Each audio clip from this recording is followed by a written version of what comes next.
क्या सदन के अंदर जाएगी रोहिणी चंद्रशेखर आज़ाद के खिलाफ? क्या जो वो आरोप लगा रही है, जो इल्ज़ाम, जो एलिगेशन वो उन पर लगा रही हैं, क्या उनका संसद सदस्यता रद्द हो जाएगा? क्या ओम बिरला से ये रिक्वेस्ट करेंगे कि हमारे मामले को लेकर जल्द से जल्द सुनवाई करें? क्या या फिर सुप्रीम कोर्ट ही चली जाएं वो, या हाई कोर्ट ही चले जाएं? हालांकि सबसे पहले तो निचली अदालत में ही जाना चाहिए, लेकिन ये सोशल मीडिया का दौर है।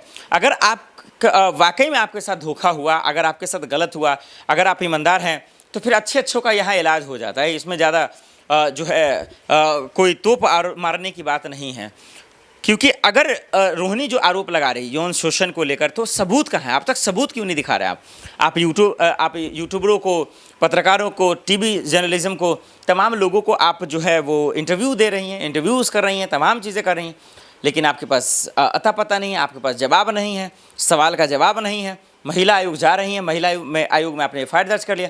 तो जब हर जगह आप जा सकती हैं, अगर आपके पास दस्तावेज है, तमाम चीज़ें हैं कि आपके साथ चीट हुआ, धोखा हुआ, तो फिर आप सदन में जाइए। सदन चल रहा है, चंद्रशेखर आज़ाद वहीं जाकर वहीं बैठते ही हैं, अभी वहीं रहेंगे 1 महीना।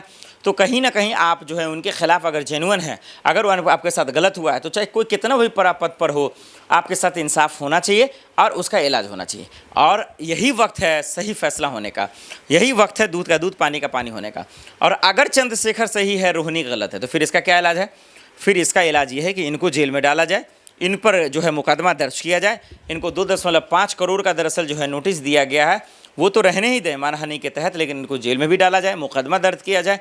क्योंकि किसी एक सांसद को बिना सबूत के आधार पर, बिना किसी समझ के दरअसल इस तरीके का सवाल उठाना, इल्ज़ाम लगाना, वो देश के हिसाब से भी, लोकतंत्र और संविधान के हिसाब से भी गलत है। तो दर्शकों, हम ये लड़ाई देख रहे हैं कि ये लड़ाई थमने का नाम नहीं ले रहा है, ये लड़ाई रुकने का नाम नहीं ले रहा है। देश में एक से बढ़कर एक मसले हैं जो सदन में उठने हैं। सदन में जस्टिस यशवंत वर्मा का मामला है, ऑपरेशन सिंदूर पर विपक्ष सरकार को घेरती नजर आ रही है।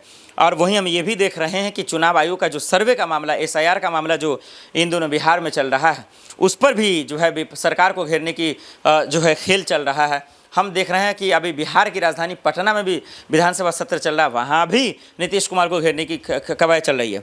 तो पूरा देश कैसे मुद्दों में उलझा हुआ है, जो ज़रूरी भी है, लेकिन सरकार अगर इस पर बात नहीं करती है तो फिर उलझे ही रह जाएंगे, सुलझना मुश्किल हो जाएगा।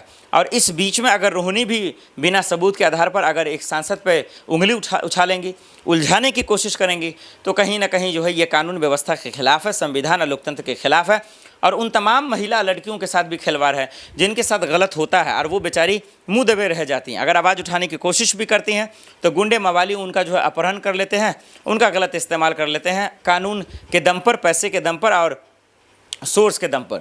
इसलिए मेरा मानना ये है कि सदन चल रहा है, रोहिणी के पास अगर सबूत है तो आप या तो हाई कोर्ट जाएँ, अगर आप महिला आयोग गई हैं, एफआईआर भी दर्ज कराई हैं आपने, लेकिन अब तक कुछ हुआ नहीं आगे एफआईआर दर्ज के बाद, तो सुप्रीम कोर्ट जाएं या फिर हाई कोर्ट जाएं आप, या फिर आप जो है सदन के अंदर चले जाएं, दूध पानी का पानी कर दें कि कौन सच्चा है, कौन झूठा है, किसने किसके साथ धोखा किया, किसने किसके साथ बेईमानी की।